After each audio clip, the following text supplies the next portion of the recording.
दातव्यमिति यद्यानं दीयतेनुपकारिणे देशे काले च पात्रे च तद्दानं सात्विकं स्मृतम्। राजा तु धर्मस्येतु स्यात् प्रजानामचोपकारकः। राज्यं धर्मेण यो भारतस्य राज्यनात्यज्ञ स्मृतः। जा नरपति प्रजा दुखदाता सो नर तुरत नरक हो जाता।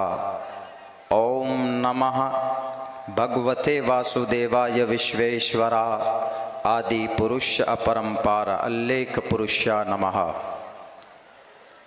स्टेज पर तशरीफ फरमा मुअज़्ज़ज़ मोहतरम मेहमानान किराम,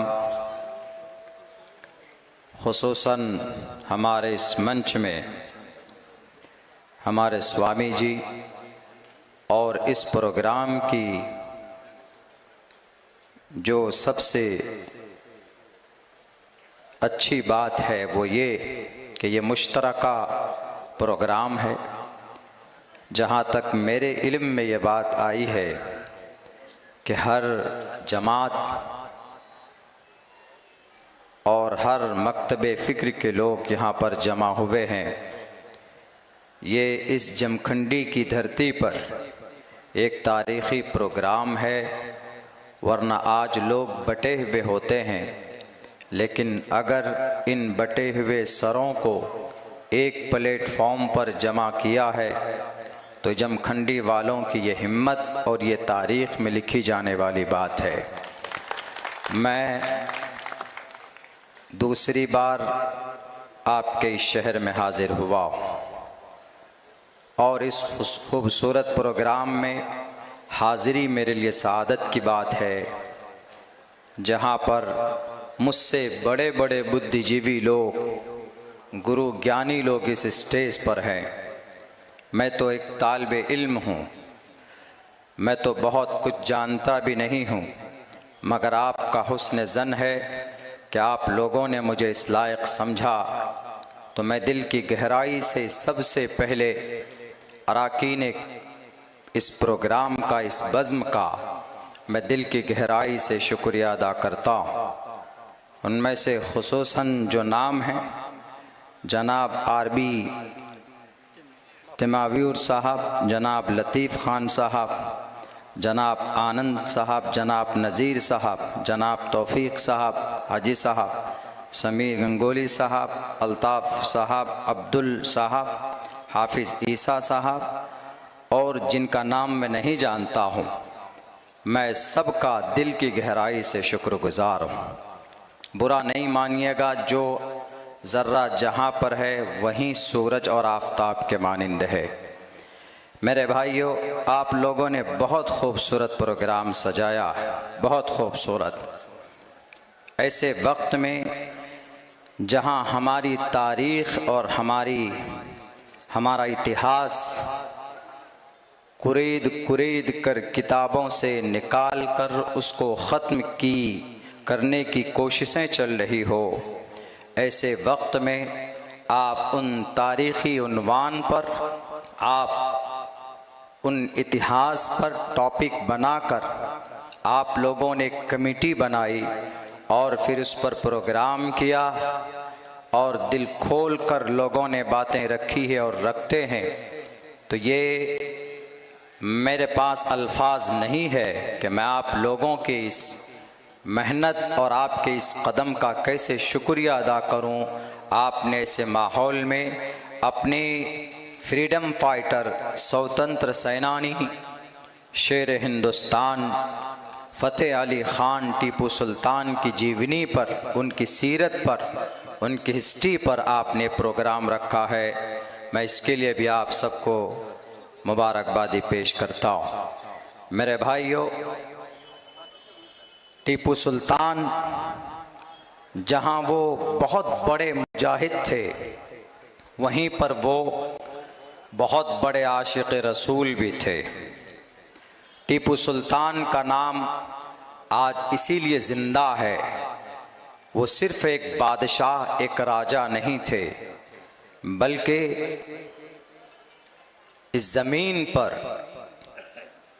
एक नेक दिल इंसान, एक अल्लाह का महबूब बंदा भी था। वो उनकी 40 साल की, कभी भी 40 साल में उनकी नमाज कभी क़ज़ा नहीं हुई थी। और ये बात हम लोग जानते हैं कि अगर जो भी अल्लाह के लिए अपनी ज़िंदगी कुर्बान कर दे, अल्लाह उसको दुनिया के अंदर सरबुलंदी अता फरमाता है। अल्लाह का कुरान कहता है, या अय्युहल्लज़ीना आमनू इन तंसुरुल्लाह यंसुरुकुम व युसब्बित अक़दामकुम। अगर तुम अल्लाह के दीन की मदद करोगे तो अल्लाह तुम्हारी कदमों को जमा देगा। मन कान लिल्लाहि कान अल्लाहु लहू। जो अल्लाह का होता है अल्लाह उसका हो जाता है। अभी जो श्रीरंगापट्टनम मैसूर की धरती में जो मस्जिद है, टीपू सुल्तान के मज़ार से तकरीबन 3 या 5 किलोमीटर दूरी के फासले पर है।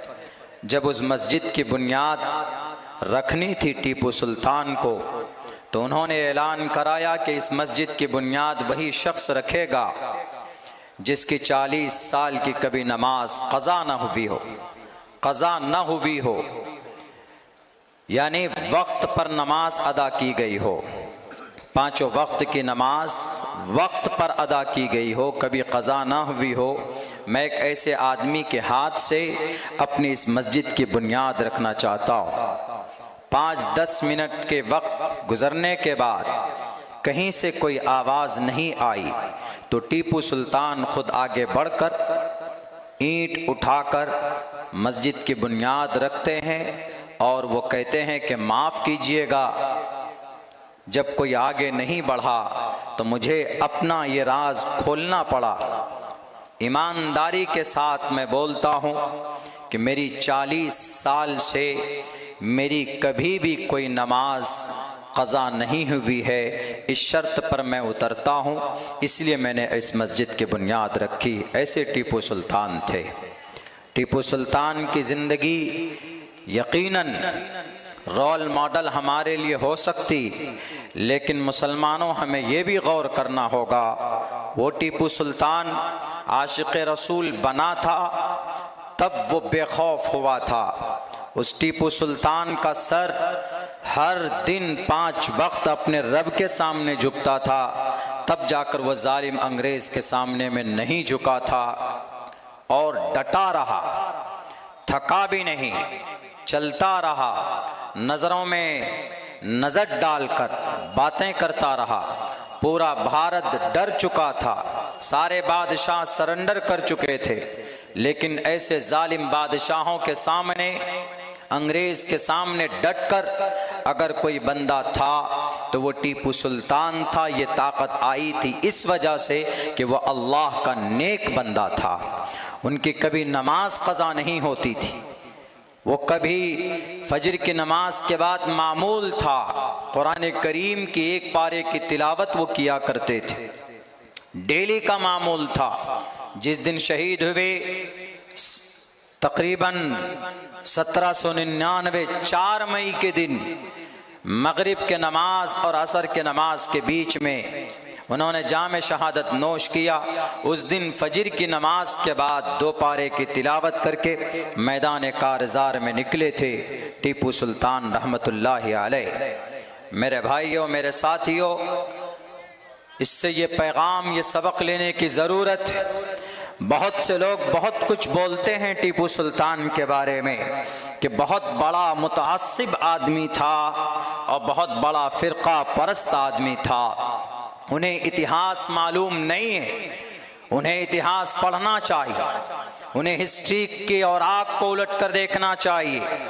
अभी जैसा कि हज़रत मौलाना साहब ने बात की, वो टीपू सुल्तान वो शख्स था जिन्होंने इस ज़मीन के ऊपर अदल को नाफिज किया।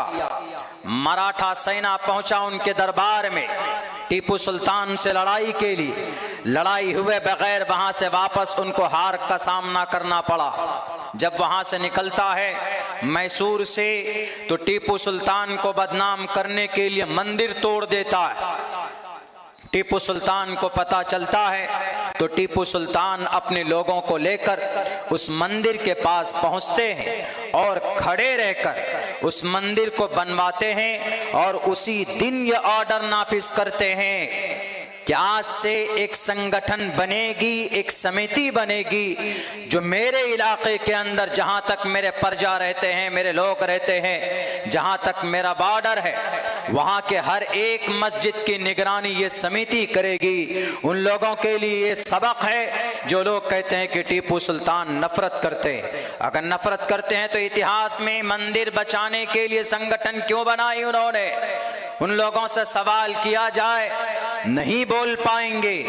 टीपू सुल्तान अल्लाह का नेक बंदा था। वो इस जमीन पर जितनी मोहब्बत मुसलमानों से उनको थी, उतनी मोहब्बत इस देश के हिंदू भाइयों से भी उनको मोहब्बत थी। वो अलग बात है कि आज अलग नजरिया पेश करके उनको बदनाम करने की कोशिश की जाती। लेकिन मेरे भाइयों, आज जगह जगह हमारे इन फ्रीडम फाइटर, स्वतंत्र सेनानी की कुर्बानियों को, इनकी जिंदगी की अच्छी वो बातें जो लोगों को नहीं मालूम है, वो पेश करने की जरूरत है। अगर हम नहीं बोलेंगे तो फिर ये लोग जो झूठी कहानी बनाकर पेश करते हैं, लोग इनको सच्चा समझेंगे। इसीलिए कि जुल्म के खिलाफ बोलना जरूरी होता है। अगर कहीं पर कोई गलत बयानी करता है तो उसकी वजाहत अगर आपको मालूम है तो आपको लोगों के सामने खुलकर आना चाहिए और बताना चाहिए। मरहूम टीपू सुल्तान रहमतुल्लाहि अलैह दुनिया से पूछिए कि दुनिया के लोगों, सबसे पहली जंग लड़ने वाला मर्द मुजाहिद 1755 में बंगाल की धरती मुर्शिदाबाद में पुलासी की जंग में, वहां पर जंग लड़ाई होती, अंग्रेज से सबसे पहली लड़ाई वो बंगाल के पुलासी मुर्शिदाबाद की धरती पर लड़ी गई। और उस वक्त का मर्द मुजाहिद नवाब सिराजुद्दौला थे, मगर वो शहीद हो गए अपनों की गद्दारी की वजह से, अपनों की बेईमानी की वजह से, अपनों की ईमान फरोशी की वजह से वो शहीद हो गए। मगर उन्होंने अंग्रेज के सामने में अपना सर नहीं झुकाया। वक्त गुजरता गया, किसी की हिम्मत नहीं हुई कि अंग्रेज से कैसे मुकाबला किया जाए और अंग्रेज को कैसे जवाब दिया जाए। उसके बाद दूसरी सबसे बड़ी जंग अंग्रेज के खिलाफ लड़ी गई तो 1799 के अंदर ये कर्नाटक मैसूर की धरती में सबसे बड़ी जंग लड़ी गई। मेरे भाइयों, जंग से पहले की तारीख आप पढ़िए। टीपू सुल्तान वो थे, रात को जागते थे और सिर्फ मुसलमानों से नहीं बल्कि इस देश को, इस मट्टी को बचाने के लिए ये टीपू सुल्तान ने बड़ी कुर्बानी दी। हिंदू राजाओं के पास भी पहुंचे, कश्मीर के राजा के पास पहुंचे, जोधपुर के राजा के पास पहुंचे और जयपुर के राजा के पास पहुंचे। ये सब हिंदू राजा थे। इन्होंने कहा कि हम अपने मुल्क को बचाना चाहते हैं, आप हमारी मदद कीजिए। लेकिन कोई राजा सर उठाकर टीपू सुल्तान की मदद के लिए नहीं आया, बल्कि उस वक्त यही कर्नाटक की धरती में नवाब मोहम्मद अली खान, उनकी भी हुकूमत थी, उनके पास भी पहुंचे टीपू सुल्तान।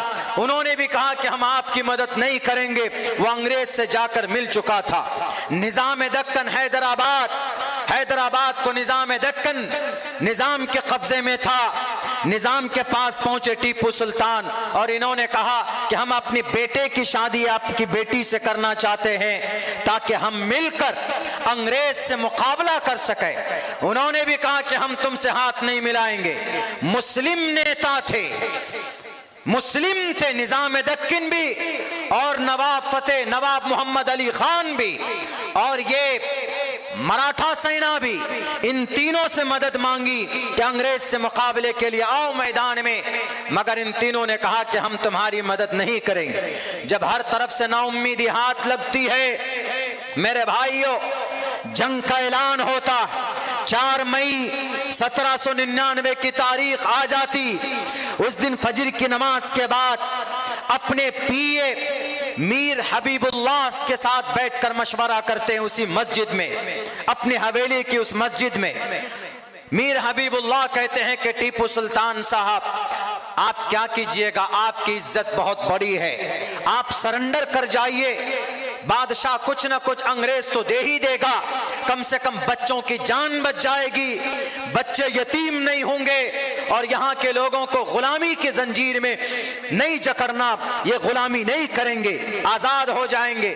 उस वक्त टीपू सुल्तान ने कहा कि हबीबुल्लाह, अंग्रेज सिर्फ मौत दे सकता और मौत कुल्लु नफ्सिन जायक़तुल मौत, ऑल मस्ट टू डाई, हर इंसान को, हर जानदार को मौत का मजा चखना है। ये नहीं मालूम कि मौत कल आए, कब आए, आज आए, कभी भी आ जाए। जब मौत आनी है तो उस मौत से डरने की कोई जरूरत नहीं। लाओ मेरी तलवार कहां पर है। जो लोग टीपू सुल्तान को बुज़दिल कहते हैं, जो लोग कहते हैं कि टीपू सुल्तान अपने इस देश के लिए हिंदुस्तान के हिंदुओं के ऊपर सिर्फ जालिम बनकर हुकूमत करता था, अपने पीए के साथ बैठकर दो टोक लफ्जों में कहता, मेरी तलवार लाओ और मेरा घोड़ा ताऊस कहां पर बंधा हुआ है उसको लेकर आओ, आज मैं अंग्रेज का काम तमाम करूंगा। मेरे भाइयों, दो पारे की तिलावत करता टीपू सुल्तान रहमतुल्लाहि अलैह उस दिन फजर की नमाज के बाद नाश्ता किए बगैर मैदान में निकल जाता अपने घोड़े पर बैठकर, और लड़ाई शुरू होती। फजर की नमाज से लेकर असर का वक्त होता, सर से खून निकल रहा, पूरा बदन जख्मों से चूर चूर है, मगर अपनी ताकत और अपनी तलवार की चमक उनकी नहीं कम होती। उस वक्त उनके खादिम नौ मुस्लिम थे, उनका नाम था राजा। राजा ने आकर के कहा कि बादशाह साहब, कुछ नहीं होगा, हम जीत नहीं सकते इन जालिम अंग्रेज से। उस वक्त सिर्फ अंग्रेज की फौज नहीं थी, बल्कि उस वक्त के जालिम नवाब मोहम्मद अली खान की भी फौज थी उस अंग्रेज के साथ में, और निजाम दक्कन की भी फौज थी, और मराठा सेना भी मिले हुए थे। सारे दुश्मन एक तरफ, शेर हिंदुस्तान का खिताब इनके बाप ने ऐसे नहीं दिया था, सारे दुश्मन एक तरफ, जल्लाद एक तरफ, और उस वक्त इस देश का योद्धा तने तनहा टीपू सुल्तान, इसीलिए उनको शेर हिंदुस्तान कहा जाता कि चारों तरफ दुश्मन है, मगर उन दुश्मनों के बीच में सर पे पगड़ी बांधकर, दोनों हाथों में तलवार लेकर, तारीख ने यह बात रकम की, आज तक कोई योद्धा ऐसा पैदा नहीं हुआ जो एक वक्त में दोनों हाथ से तलवार लेकर अंग्रेज का मुकाबला कर रहा हो, मगर टीपू सुल्तान के हाथ में एक वक्त में दो तलवारें देखी गई इस मर्द मुजाहिद के हाथ में। ये किस लिए था जनाब?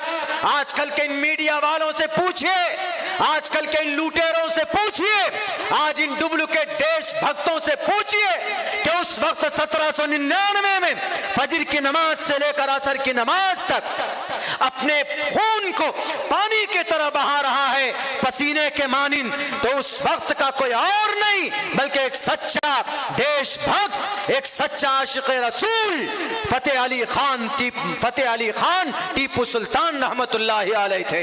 मेरे भाइयों, मेरे साथियों, उस वक्त उनके खादिम ने कहा कि आप सरेंडर कर जाइए, इसलिए कि इज्जत बच जाएगी, जान है तो जहान है, हम आगे कदम उठाएंगे। उस वक्त टीपू सुल्तान ने कहा कि शेर की एक दिन की जिंदगी, ए राजा, शेर की एक दिन की जिंदगी गीदड़ की 100 साला जिंदगी से बेहतर है। नारे तकबीर, नारे तकबीर, शेर मैसूर जिंदाबाद बोलते रहिए, शेर मैसूर। अरे भाई भूख लगी है, जोर से बोलो, शेर मैसूर, शेर मैसूर, टीपू सुल्तान। उस वक्त टीपू सुल्तान ने कहा, अंग्रेज की बंदूक की गोलियों में वो हिम्मत नहीं है, वो गर्मी नहीं है जो आज इस तलवार को रोक पाए।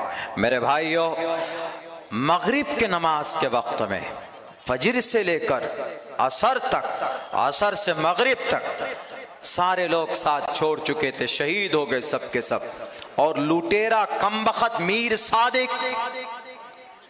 मीर सादिक अंदर से हवेली का दरवाजा बंद कर देता है। बाहर रह गए। जिस तोप को बनाया टीपू सुल्तान, सबसे पहले मिसाइल मैन है भारत के, डॉक्टर एपीजे अब्दुल कलाम तो मॉडर्न मिसाइल बनाए, लेकिन हाथ का जो मिसाइल इस्तेमाल होता है इस देश के अंदर सबसे पहला मिसाइल मैन टीपू सुल्तान अपने अब्बा हैदर अली खान के साथ मिलकर बनाया था। उस मिसाइल में, उस तोप में बारूद डालने के बजाय, सब लोग बिक चुके थे ना, सारे लोग बिक चुके थे,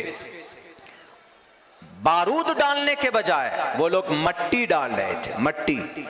और मट्टी, बारूद की जगह पर मट्टी अगर फेंका जाए तो उससे कुछ भी नहीं होता।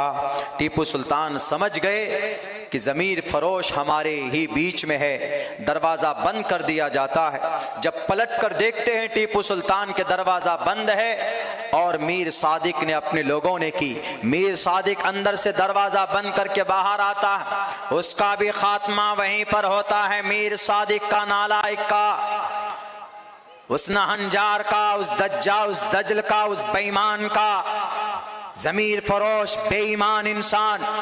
5 दिन तक उसकी लाश पड़ी रही थी मैसूर की धरती पर।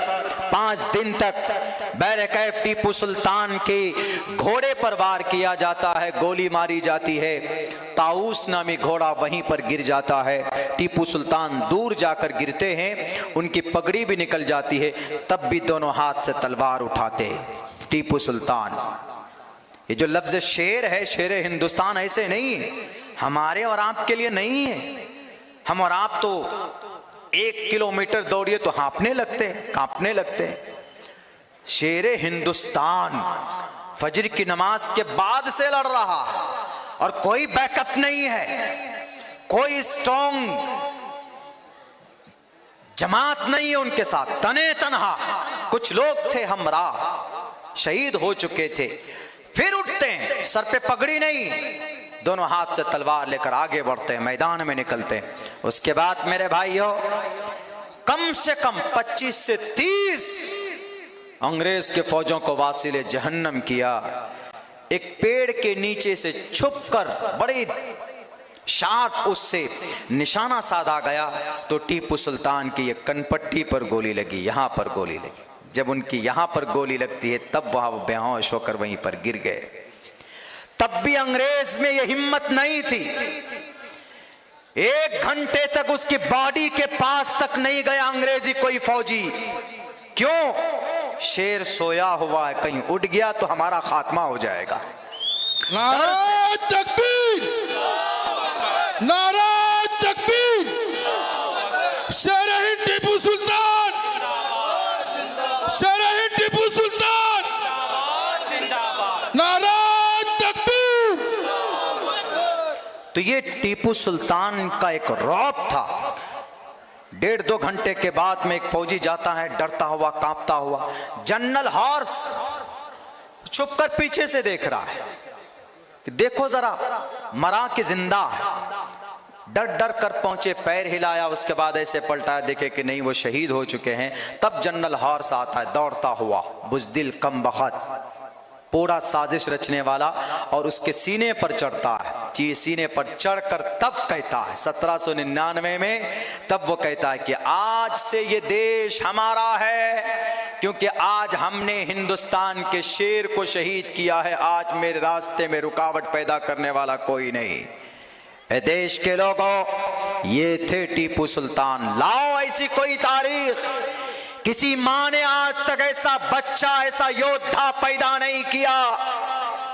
भारत की धरती में इतना बड़ा फ्रीडम फाइटर, स्वतंत्र सेनानी, जिनकी इतनी मजबूत और इतनी जमामर्दी और शेर की जिंदगी के तरह और शेर के तरह शहीद होकर चले गए, अगर उनका नाम लिया जाता है तो गलत नहीं होना चाहिए। इंसाफ पसंद बादशाह, इंसाफ पसंद। मैंने संस्कृत में एक मंत्र पढ़ा, क्या है? राजा जा नरपति पर जा दुख दाता, जा नरपति पर जा दुख दाता, सो नर तुरत नरक में हो जाता।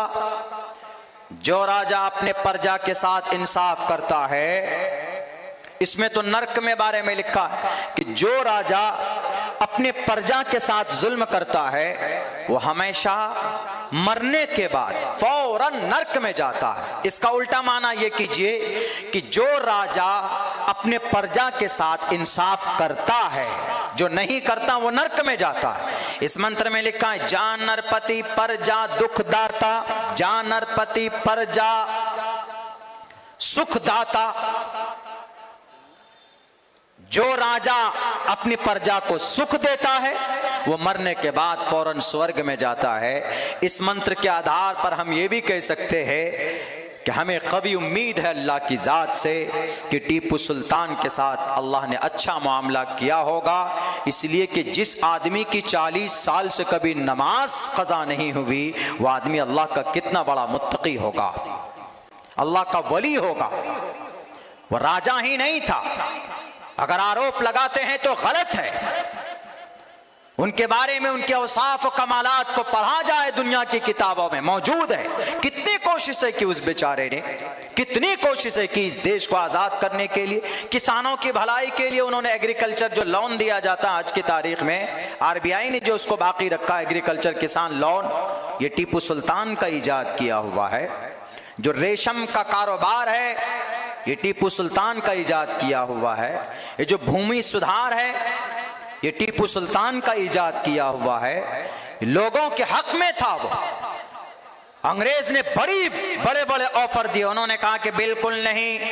उन्होंने कहा कि हम नबी पाक अलैहिस्सलाम के गुलाम हैं, नबी पाक अलैहिस्सलाम की जीवनी हमने पढ़ी है और नबी पाक अलैहिस्सलाम को अल्लाह ने सही बात पहुंचाने के लिए इस धरती पर नबी और रसूल बनाकर भेजा।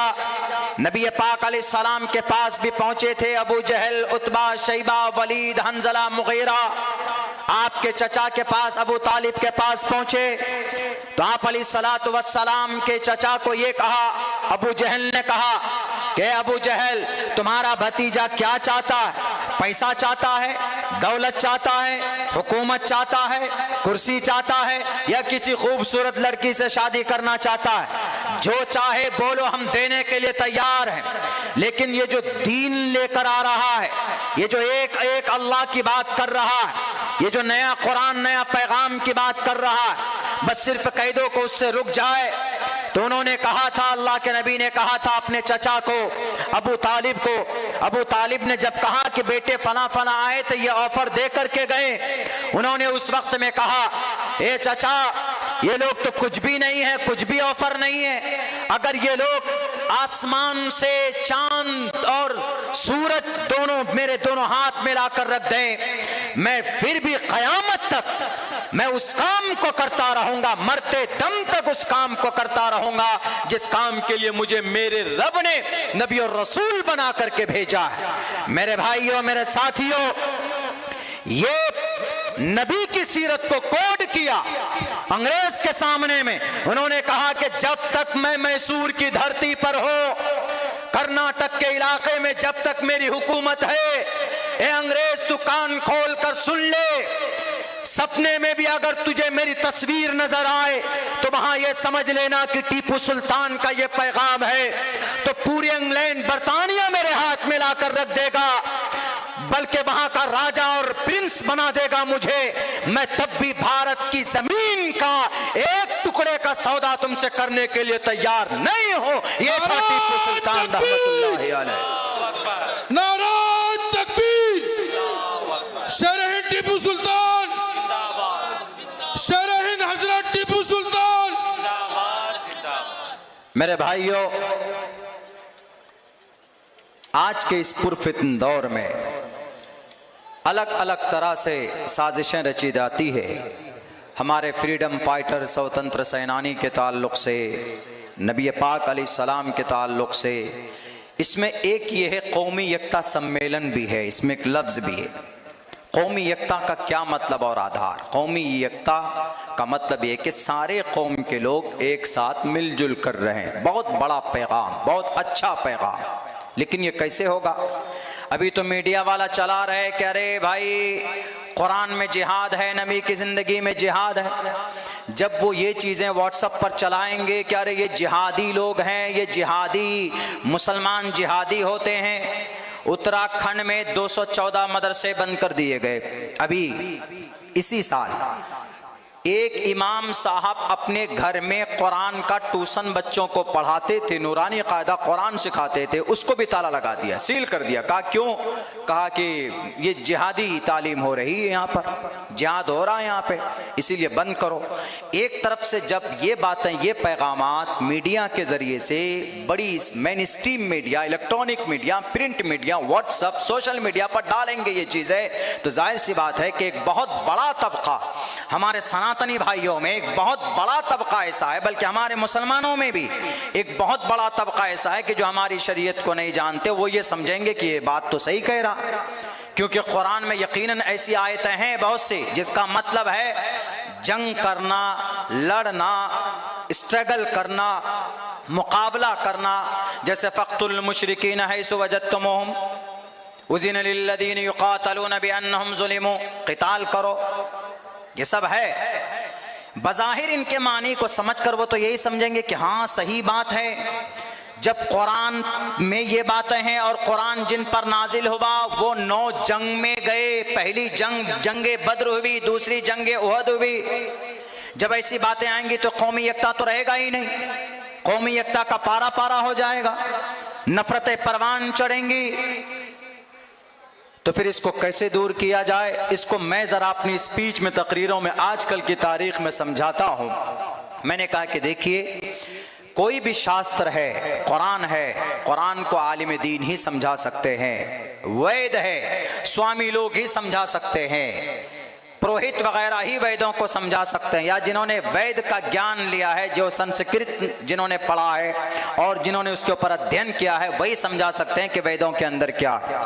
वरना वैसे तो श्रीमद् भगवद गीता का जो पहला मंत्र है उसमें जंग है, लड़ाई है, रणभूमि है। धर्म क्षेत्रे कुरुक्षेत्रे समवेतायुत्सवः मामका पांडवाश्चै किम कुर्वत संजय।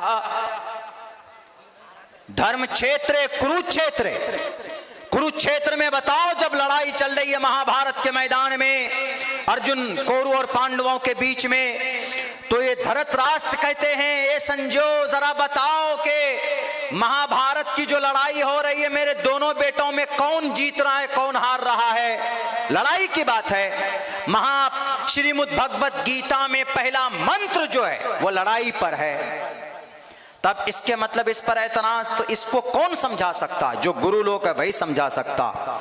अब कौमी एकता, यकीनन दुनिया के अंदर कोई भी कौम किसी को मारने, किसी को काटने की परमिशन और इजाजत नहीं देती, किसी की भी नहीं, चाहे हिंदू धर्म हो कि क्रिश्चियन, जैन हो कि बौद्ध हो।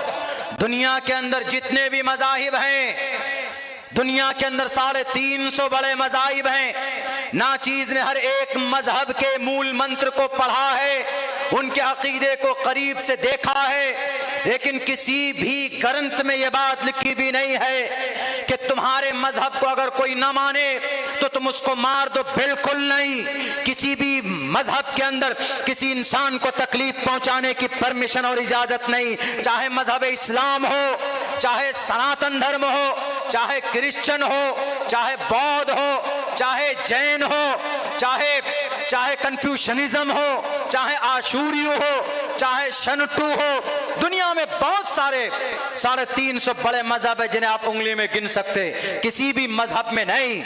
लेकिन यहाँ पर बात आधी अधूरी की जाती। क्या कहा जाता है? अरे कुरान में तो जिहाद है, कुरान में लिखा है क्या, फ़क़्तुलुल मुशरिकीन हैसु वजदतुमूहुम, मुशरिकीन को जहां पाओ वहां कत्ल कर दो। मुशरिकीन से मुराद हिंदू लेते, हालांकि मुशरिकीन सिर्फ हिंदू को नहीं बोलते, मुसलमान भी मुशरिक हो सकता। मुशरिक का मतलब शिर्क करना, एक अल्लाह को छोड़कर 2 अल्लाह, 3 अल्लाह, 4 अल्लाह बना लेना, या कोई ऐसा अमल करना जिसका कुरान और शरीयत में इजाजत नहीं है, यानी अल्लाह के अलावा किसी और के सामने सजदा कर लेना, ये चीजें हैं, शिर्क है। मुशरिक तो मुसलमान भी हो सकता है। तो क्या कहा, फ़क़्तुलुल मुशरिकीन हैसु वजदतुमूहुम, कुरान में है कि मुशरिकीन को जहां पाओ कत्ल कर दो, मारो।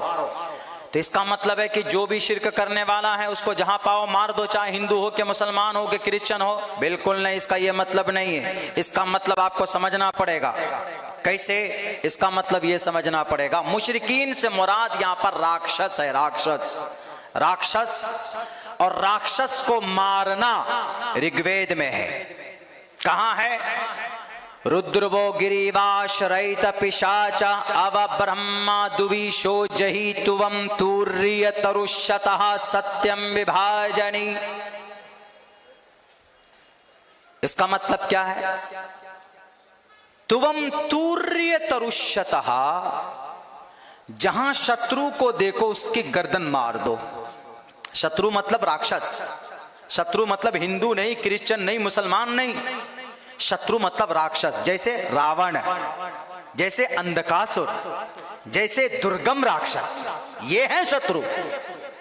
अब इस मंत्र को अगर कोई यूं कहे कि नहीं नहीं, कोई दुश्मन मिल जाए मार दो उसको, उसका सर तन से जुदा कर दो, जो ब्रह्मा को ना माने उसको मार दो। मुसलमान ब्रह्मा को नहीं मानता, लेकिन ब्रह्मा का मतलब होता है क्या? पैदा करने वाली जात। तो मुसलमान तो अल खालिक, पैदा करने वाली जात अल्लाह को मान रहा है। ऐसा नहीं है, समझना होगा, नॉलेज हासिल करना होगा। सिर्फ सरकारों के तलवे चाटने से मीडिया वाले मतलब नहीं पेश कर सकते आप सही से, आप उनकी मंशा को पेश करते। नारा तकबीर। मौलाना अब्दुल्ला सालिम साहब जिंदाबाद का नारा लगाए। मौलाना अब्दुल्ला सालिम साहब, शहीद टीपू सुल्तान, नारा तकबीर। अब देखिए दोनों कौम में कितनी अच्छी बात है, क्योंकि भारत के अंदर में दो बड़ी कौम है, हिंदू और मुस्लिम दोनों, और लड़ाई दोनों में ही कराया जाता है ना, कराया जाता है, बाज़ाब्ता लड़ाई कराई जाती है, साजिश के तहत कराई जाती है। ऐसे नहीं कोई लड़ जाता, साजिश के तहत कराई जाती है। और इसमें हम लोग बस इधर से नारे तकबीर अल्लाहु अकबर और उधर से भारत माता की जय श्री राम, ऐसा होता है, बस दोनों लड़ पड़ते हैं आपस में। क्या नारे तकबीर अल्लाहु अकबर बोलकर अल्लाह खुश होता है क्या? नहीं, नमाज पढ़नी पड़ेगी, अल्लाह को राजी करना होगा। अब ये जय श्री राम, जय जय श्री राम नारा लगाने से क्या ईश्वर मिल जाएगा? नहीं, ईश्वर पाने के लिए ईश्वर के विशेषताओं का वर्णन करना पड़ेगा। के हेतु ब्रह्म गतिस्तांति सत्संगतिर्दान विचार तोषा। ईश्वर के अच्छे नामों का वर्णन करोगे तो ईश्वर मिलेगा। ऐसे ही अल्लाह जब मिलेगा जब अल्लाह का जिक्र करोगे, अल्लाह के लिए नमाज पढ़ोगे। सिर्फ नारों से नहीं मिलता है मेरे।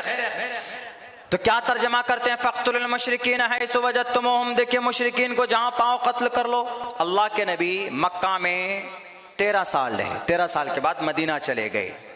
जब मदीना गए, मक्का में आप पर कितना जुल्म हुआ जनाब मोहम्मद रसूलुल्लाह सल्लल्लाहु अलैहि वसल्लम पर, लेकिन एक भी आदमी को आपने एक थप्पड़ तक मारा किसी भी किताब में नहीं लिखी। दुनिया की कोई किताब दिखा दीजिए, नहीं है। जब आप मक्का चले गए, मदीना चले गए, चूंकि मजबूर कर दिया था, सहाबा को इतनी तकलीफें दी जाती थी कि निकलना पड़ा। अल्लाह ने ऑर्डर दिया जाओ मदीना जाओ, मदीना पहुंचे।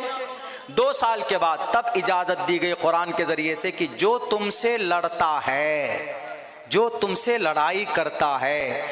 जब अल्लाह के नबी पहुंचे तो वहां यहूदी थे, तो यहूदी से गठबंधन हुआ, जैसे आज सरकारों में गठबंधन होता है, गठबंधन हुआ। और गठबंधन होने के बाद आप हमारी मदद कीजिए, हम आपकी मदद करेंगे। गठबंधन का यही मतलब हुआ है। तो अल्लाह के नबी का गठबंधन हुआ किनसे? यहूदियों से।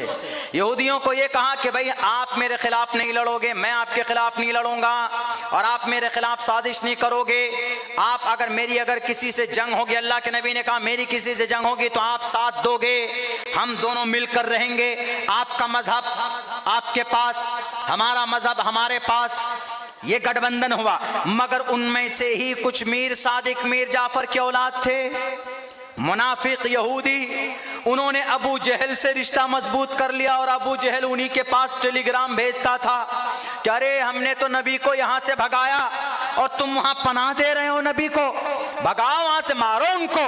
तो इनमें से एक टीम खड़ी हो गई, एक टीम खड़ी हुई। उन्हीं गठबंधन में से अंदर अंदर कुछ लोग, कुछ मिनिस्टर लोग, कुछ सरदार लोग खड़े हो गए कि नहीं, नबी पाक अलैहिस्सलाम को तो खत्म करना है। कत्ल की साजिशें रचने लगे, कभी कुछ कभी कुछ। तब अल्लाह को तो पता चल जाता है कौन क्या कर रहा है। इन्नल्लाह अलीमुम बिदातिस सुदूर।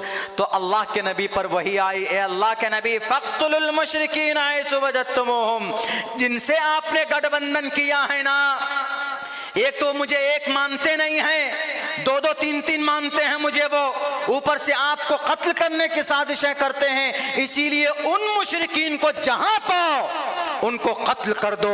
मेरे भाइयों, ये उन लोगों के लिए था जो साजिशें रच रहे थे। अब बताइए, अगर मुल्क हिंदुस्तान के अंदर रहकर अगर कोई जासूसी करेगा पड़ोसी मुल्क का, कोई जासूसी करेगा बांग्लादेश का, कोई जासूसी करेगा चाइना का, कोई जासूसी करेगा श्रीलंका का, तो क्या हमारी सरकार उसको बख्श देगी? वो देश का वफादार होगा? नहीं होगा। वो टेररिस्ट होगा, वो आतंकवाद होगा, वो देश का सबसे बड़ा गद्दार होगा। उसको पकड़कर उसको फांसी के फंदे पर हमारी सरकार लटका सकती है। यही चीजें थी उस वक्त में जो अल्लाह के नबी अलैहिस्सलातु वस्सलाम को कुरान के जरिए से आगाह किया गया था। मेरे भाइयों, जनाब मुहम्मदुर रसूलुल्लाह सल्लल्लाहु अलैहि वसल्लम कौमी यकता के बहुत बड़े अलंबरदार थे। आप अलैहिस्सलातु वस्सलाम तिजारत करते थे, यहूदी से पैसे लेते थे। नबूवत मिलने से पहले की बात, पैसे नबी यहूदी से लेकर आप तिजारत करते थे। अगर कोई यहूदी बीमार पड़ जाता तो आप अलैहिस्सलाम वहां पहुंचते थे, या कोई भी पड़ोसी परेशानी के आलम में होता तो नबी पाक अलैहिस्सलाम वहां पहुंचते थे, उनकी मदद करते थे। अगर किसी यहूदी की जनाजे की नमाज निकलती तो आप मय्यत को देखकर खड़े होते, उनके साथ होते। लोग सहाबी कहते कि अल्लाह के नबी, ये तो यहूदी है, ये तो मुशरिक है, ये तो नहीं मानता है, आपका मजाक उड़ाता था। तो अल्लाह के नबी अलैहिस्सलाम ने कहा, वो दूर की बात है, लेकिन वो एक इंसान है, वो एक इंसान है, वो एक आदम की औलाद है। उनका सम्मान करना मेरे लिए मेरा अखलाकी फरीजा है, इसलिए मैं उनका सम्मान करता। इसीलिए कौमी यकता का पैगाम जनाब मुहम्मदुर रसूलुल्लाह सल्लल्लाहु अलैहि वसल्लम ने पूरी दुनिया को दिया है, उनकी जिंदगी के अंदर है। बल्कि अल्लाह के नबी ने यूं भी कहा है कि अगर तुम्हारे पड़ोस में कोई अगर पड़ोसी रहता है, ऐ मुसलमान, अगर तू 5 वक्त की नमाज पढ़ता है, तुम्हारे पास में कोई पड़ोसी अगर तुम्हारे जुल्म से, तुम्हारे मुंह से, तुम्हारी जुबान से, तुम्हारे हाथ से, तुम्हारे पैर से अगर उसको तकलीफ पहुंचती है तो सुन लो, तुम नमाज के बलबूते पर तुम जन्नत नहीं जा सकते। क्यों? क्योंकि तुम्हारा पड़ोसी तुमसे परेशान है, और वो पड़ोसी हिंदू हो कि मुसलमान हो। ला यदखुलुल जन्नत मन ला यअमनु जारुहु बवाइक़हु है। कितना अच्छा पैगाम देने वाला दुनिया के अंदर कोई रहबर रहनुमा हमारे नबी पाक अलैहिस्सलातु वस्सलाम कौमी यकता के एक मिसाल थे। अल्लाह के नबी अलैहिस्सलाम, जो लोग खामखा बदनाम करते हैं मोहम्मद अलैहिस्सलातु वस्सलाम को, उनकी शरीयत को, वो नाखानदगी की वजह से, जहालत की वजह से करते। इसीलिए मेरे भाइयों, इस पुरफितन दौर में जैसे आप लोगों ने टीपू सुल्तान की सीरत को उजागर करने की भरपूर कोशिश की है, और बहुत अच्छा पैगाम आप लोगों ने अपने इस मंच से दिया है, उनसे कहीं ज़्यादा जनाब मुहम्मदुर रसूलुल्लाह सल्लल्लाहु अलैहि वसल्लम की जीवनी को आम करने, हम सब अपनी ज़िंदगी के अंदर अमल के एतबार से दाखिल करने की हमारी ज़रूरत है। और हमारे हर एक नौजवानों को पता होना चाहिए कि नबी की सीरत क्या है। टीपू सुल्तान की भी सीरत हमें पता होनी चाहिए, नबी की सीरत भी हमें पता होनी चाहिए। इसलिए कि हमारे रहबर रहनुमा किसी की जिंदगी अगर बन सकती है तो जनाब मुहम्मदुर रसूलुल्लाह सल्लल्लाहु अलैहि वसल्लम की जिंदगी बन सकती। इतना तो पता होना ही चाहिए ना कि भाई जनाब मुहम्मदुर रसूलुल्लाह सल्लल्लाहु अलैहि वसल्लम की हिस्ट्री क्या है। नौजवानों, आपको पुष्पा फिल्म का हीरो याद रहता है, सलमान खान की कौन सी फिल्म आ रही ये तो याद रहता है, लेकिन सबसे बड़ा हीरो आपका कौन है? इस कायनात के इंसानों का, इस पूरे ब्रह्मांड का, पूरी जगत का हीरो कौन? मुहम्मदुर रसूलुल्लाह सल्लल्लाहु अलैहि वसल्लम। उनकी जीवनी हमें याद नहीं रहती।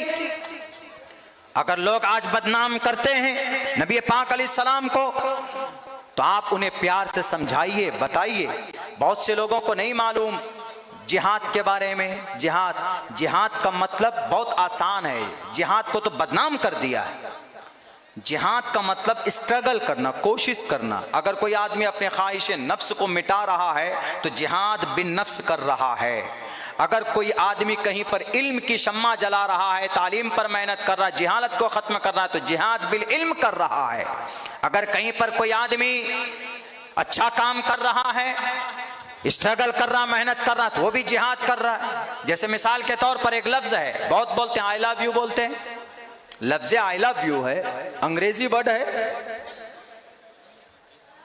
अपना माना जगह बदलते ही माना के अंदर थोड़ी सी तब्दीली आती है। अगर बाप को बोले I love you my father, इसका मतलब अच्छा है।